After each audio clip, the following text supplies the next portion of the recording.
Hi, this is Rama Ghazi, and today I'm going to present on hacking any Windows machine with IPv6 vulnerability. The flow we're going to follow is discussing IPv6 packet structure, how the vulnerability works, overview on the practical execution against this vulnerability, packet analysis of malicious packet, and the references that are relevant to this PowerPoint presentation. Okay, for introduction, the patch against this vulnerability is released on August 13, 2024 by Microsoft. So if your Windows machines are not updated after August 13, it's highly recommended to you to update it now. The vulnerability is an integer overflow vulnerability in the Windows TCP/IP stack. Its impact can cause remote code execution and DOS attack. As for this presentation, we are going to see the script that is relevant to denial of service rather than the remote code execution. The vulnerability is known as CV 2024-38063. So if you want to find information in logs or even scripts against this vulnerability, you can find it by its name. The criticality score of this vulnerability is 9.8 on NVD.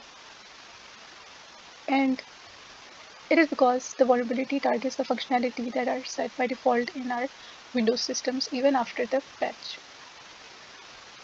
How so? If you open your Windows right now, you'll see that the IPv6 is enabled into your system by default. Talking about IPv6, we can see there are many headers present into it. These headers contain critical information like version, traffic class, follow labels, payload length, next header, hop limit, etc. etc. Although here we're going to discuss more the destination address header and its extensional headers, which is options header. The offset bits and side bits are written against every field. Here we can see it's 0.60 and 128 against destination address. And next, I have put a table containing option header field inputs and the actions relevant to it. So if your packet consists of bits 00B, it will mean that the action against it will be skip the option and continue processing. Or if it's set to 11B, the targeted system will take an action to discard the packet and respond to the source with ICMP parameter problem.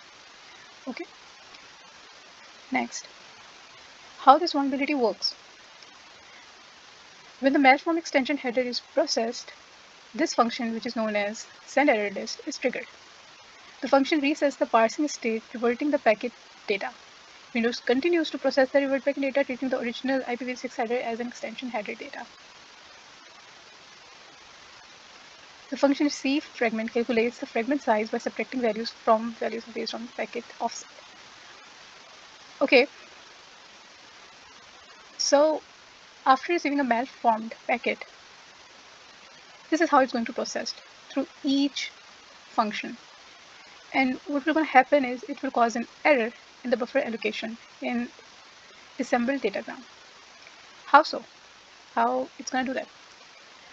Actually, when our system receives an IPv6 system, our kernel tries to reassemble it, and try to store it into the memory. If sent a malicious IPv6 packet, the kernel will take more time to reallocate that memory, which if the packet is sent with follow-up other packets, say malicious packets, it will start producing a race condition into the target system, which will lead to the buffer overflow vulnerability. Okay, so the malform IPv6 packet trigger sendErrorList, as was discussed before, and packet coalesces exploit heap overflow to execute arbitrary code. Once the attacker send the malicious / malformed packets, what they're going to do is they will wait for some hour for it to for the system to slow down, and then they are going to start sending the packets that contain the arbitrary codes. Those codes will then again further execute on the system because the kernel is now reallocating data. Okay, exploitation strategy. The attack sends IPv6 packets with malformed destination options, as I've discussed before. Okay, this vulnerability is targeting the destination address header.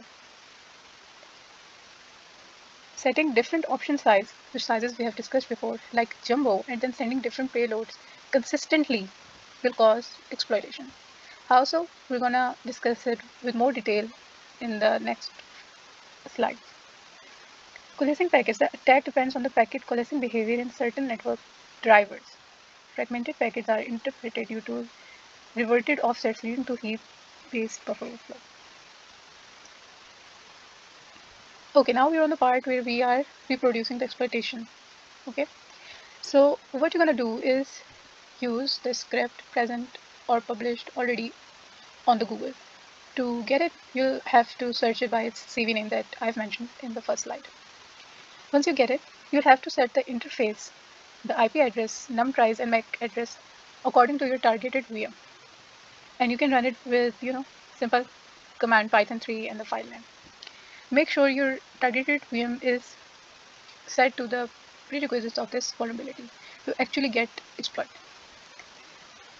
Okay, the script I am using here have its link attached in the reference, and it contains these functions that are responsible for crafting the packet with and without MAC address and to transfer it. Okay. Once you succeed in performing the exploitation, this is what you're gonna see. This is the Kali VM, and this is your targeted windows. After sending numerous packets, for example, here we are sending 48,600 packets, the target machines start to crashing, and it will take you more than a minute to actually have these results. So be patient with it while performing it. You can also follow the video link that I've attached in the reference. It's the whole walkthrough into the reproducing the vulnerability, exploitation against the vulnerability. So what's actually happening is that we're sending the malformed packets, right? So I thought it would be great if I actually attached the packets and compare them so the viewers can understand it well. Here we can see in the destination option, there are fields like tunnel encapsulation limit and pattern with values that exactly same to the data present here. We don't see it using an option header or anything. In case, if there's any option header present here, the rule, the legit rule is that the follow-up data should match it, okay? But here in the malicious packet, the follow-up data does not match the option that have been sent, okay? Sending a packet with a jumbo payload set will make our target known that the coming up packet is large in size. But setting the payload length to 0 will confuse the kernel, and it will start reallocating memory and taking up the resources to do that all, which further cause the whole buffer overflow thing we have discussed prior. So through these screenshots, we can see how the packets are actually being visible in the traffic. Okay, how to be safe from this vulnerability? We'll be safe if we apply the vendor's provided patch, if we disable IPv6 on the interface if not needed, and if we keep our softwares up to date, because they're always having those security patches and hotfix. These are the references you can use. That's all. Thank you.